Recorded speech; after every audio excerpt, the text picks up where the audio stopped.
Hey there, let's take a look at this code that gets information from one column in our CSV data. So here we are on the example code in Colab, and again, I have the text here, first load the data. This parenthetical is actually important. If you've stopped working for a while in Colab, that means like I'm working at the school today and then I stop and then this evening I log back in again, or maybe the next day. It's always hard to know exactly how long counts as a while, but if you stop working for a little while, you may need to re-upload your CSV data. So Google Colab does not hold on to these CSV files in here for very long. And so actually you can see here now that my skyscraper data is no longer here. So it's been, well, you can see last saved 3:30 and right now it's close to 7. So it's been 3.5 hours and my data is gone. So I'm going to need to re-upload the skyscraper data. So I'll push this, remember not that arrow, don't push that one, push this arrow to get your CSV file, and here's my skyscrapers, and put that back in here. So if you don't do that, you'll get an error message and says they can't find this file. And if you get the error message, all you have to do is just re-upload it. Make sure your file names are all good. So here we go. This is just simply loading the data, printing how many rows I got, and then here's where the real information gathering comes. Remember, CSV file just holds data. Data, just a bunch of values. And they may be structured into a table, but the real information that we get out of data is the knowledge we can gain from it, or something interesting we can get out of it. And so here's code that will count. It'll use one column to count for us how many of those skyscrapers are in New York City. So let's just break down this code real quick so we can see what it's doing. This first line here is, can make it a little bit bigger here. There we go. This first line, count NYC equals 0, right? I'm just declaring a new variable called count NYC and setting its initial value to 0.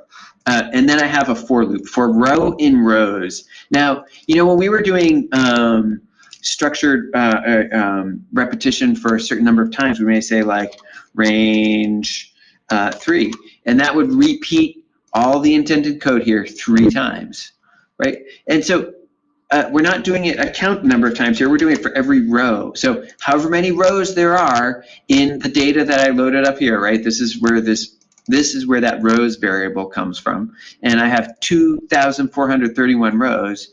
So for each row in this rows list, I want to do these indented things. And so this indented block of code will repeat once for each row in the data set. And now this variable here called row, I can call this whatever I want. I can call it A, I can call it Fred, I just call it row because it kind of makes sense. And wherever I use it, I just have to make sure that name matches. So for each row in the rows array, I'm going to create a new variable called city, set it equal to this thing right here. So what's this thing? Let's just break it down a little bit. Row is that item, this one skyscraper, right? This is all the information for one skyscraper.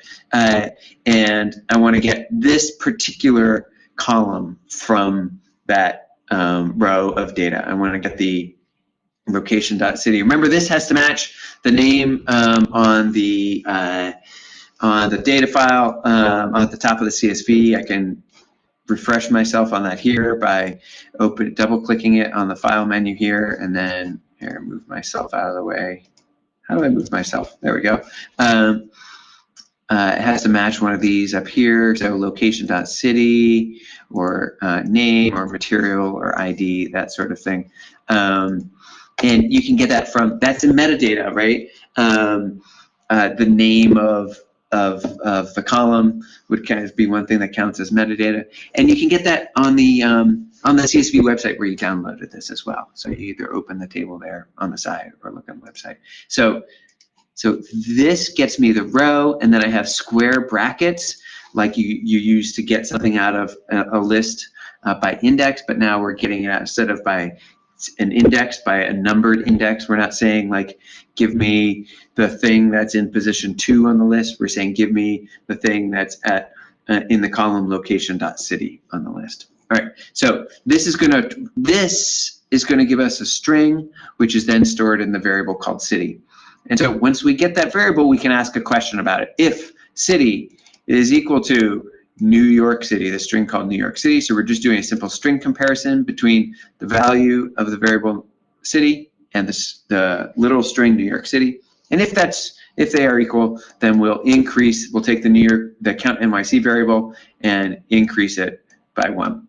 Thereby counting, so if we go through every row in the list, and every time we see the city is New York City, we increase the count by 1. Once we get to the end, this variable will hold for us the number of items that have New York City as their location.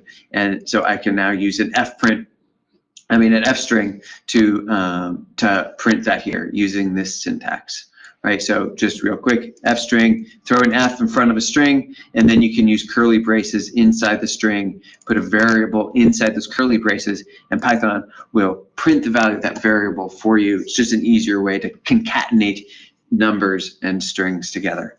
All right, so that's it on how to get information out of one column. I did a count here. You could do a max or a minimum or an average. Value, obviously with a city, you wouldn't do a maximum, right? There's no such thing as a maximum city. But if I was looking at height, then I could make this be max. Actually, let's not mess up this thing. Let's just do that real quick. We'll do a height thing here quick. So a max thing here. So max gets, I want to do the lowest possible value I can here. So I'll say max gets 0, and for let's just say like building in rows, this is just me deciding to use a different variable name than this, but means the same thing. We can say height gets, it's up here, height gets not row, building, and then the square brackets. And here's where I put the column name in quotes, and I believe it's just called height, but we'll see in a second if I'm wrong about that. So if the height of each build, so this code's going to run for every building, right? If the height of the building I'm looking at right now is greater than the height I have stored as the maximum right now, start off with 0, then we're going to set the max equal to the height. So if this is the tallest building I've looked at so far, then I'm going to set my new max value equal to that tallest building so far. So as I go through this loop, the max variable ends up basically holding the maximum value I've seen so far. And on the next row, I'm going to look at it and say like, hey, is the height on this row higher than the maximum I had seen so far? And if it is, it becomes the new maximum I've seen so far. And once I've gone through all of the rows in the list, then whatever's in this variable at the end, maximum I've seen so far, I'm done with the list, then that's got to be the maximum for the whole list. So this is a basic design pattern for getting the maximum value of something out of a list. And so let's just use an F string to print this now. Tallest building is, and then I can use those curly braces, height meters tall. Let's run that. See if this goes. Oh no! So I got an error, key error, and it says key error height. So that means it could be called like column name error is basically what it means. It doesn't recognize this height. So that's not apparently the actual name of the column. So I'm going to, I'll open that up in here and just, will I be able to browse this over? Yes, all right. So, now I gotta shrink the screen here a bit so I can see the scroll bar and the column names at the same time. Let's see how this goes. And I'm looking for height. Here we go. Statistics.height is what it's called. All right. It's called statistics.height. So I can get rid of this. Go back here. This is classic troubleshooting. Statistics dot height. Do I need to change it here as well? I hope you said no, because this word height is just the variable name that I made up to hold the value that I find at this location. So inside the square brackets here, that has to match the column heading in my CSV file. But everything else here, this is just the variable name that I named. I could spell it wrong. I could spell it like that if I want, and everything has to be spelled like that if I do. I'm not going to intentionally spell it wrong though.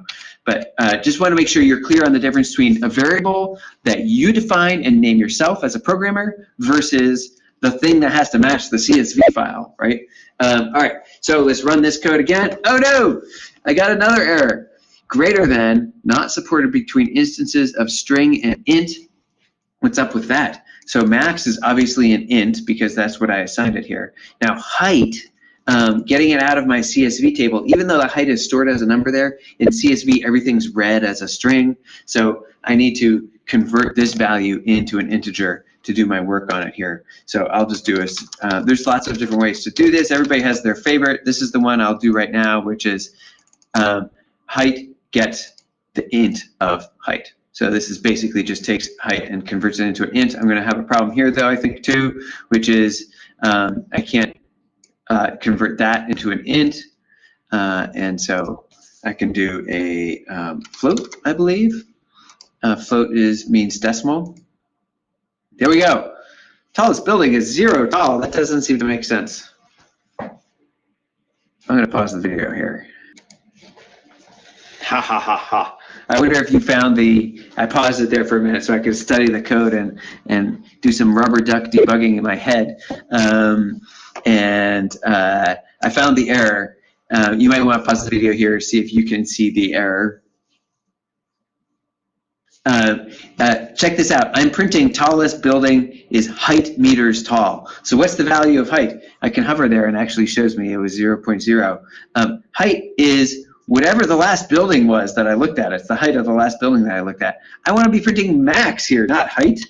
There we go. Tallest building is max meters tall because that is the variable that's holding the tallest building. So my bad.